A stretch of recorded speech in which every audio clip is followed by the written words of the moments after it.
আসসালামু আলাইকুম রহমতুল্লাহ। তো আলহামদুলিল্লাহ, আপনারা দেখতেছেন আমার অবস্থা খুব খারাপ। কারণ হচ্ছে আমার ছেলের চেয়ারে উঠছিলাম, পরে গিয়ে হাত মুচকে গেছে। তো আমি হঠাৎ করে আমার বড় ভাই যে রব্বানি ভাইয়ের সাথে দেখা, মানে জমদূত আর কি, উনি হলো সমদূত।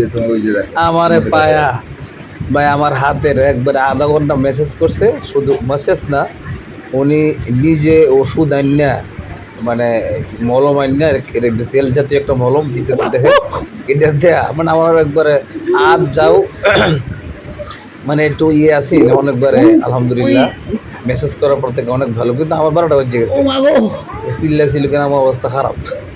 যাক, প্রিয় ভাইরা অবশ্যই সকলেই চিনেন, রামপুরার পরিচিত একটা মুখ। আলহামদুলিল্লাহ, আল্লাহ পাক ওনাকে নেক হায়াত দারাজ করুক। ওনার যে আন্তরিকতা, ছোট ভাইদের মহব্বত, আমি দেখে অবাক হয়ে গেলাম। উনি, আমরা কিন্তু দাওয়াতে আসছি, দাওয়াত বাদ দিয়ে উনি আমার হাত মেসেজ করে শুরু করেছে, মলম নিচে কিনা মলম দেয়া বসতেছে। এই যে আমি না করি ভাই, আর দরকার নাই, এই কথা কি মানে একবার 12টা বাজে দিয়েছে। তো যাই হোক, ভাইয়ের জন্য দোয়া ও শুভকামনা। আল্লাহ পাক ভাইকে নেক হায়াত দারাজ করুক। উনি অনেক ভালো একটা মনের মানুষ, এই আর কি। সকলে আমার হাতের জন্য দোয়া করবেন, সুস্থ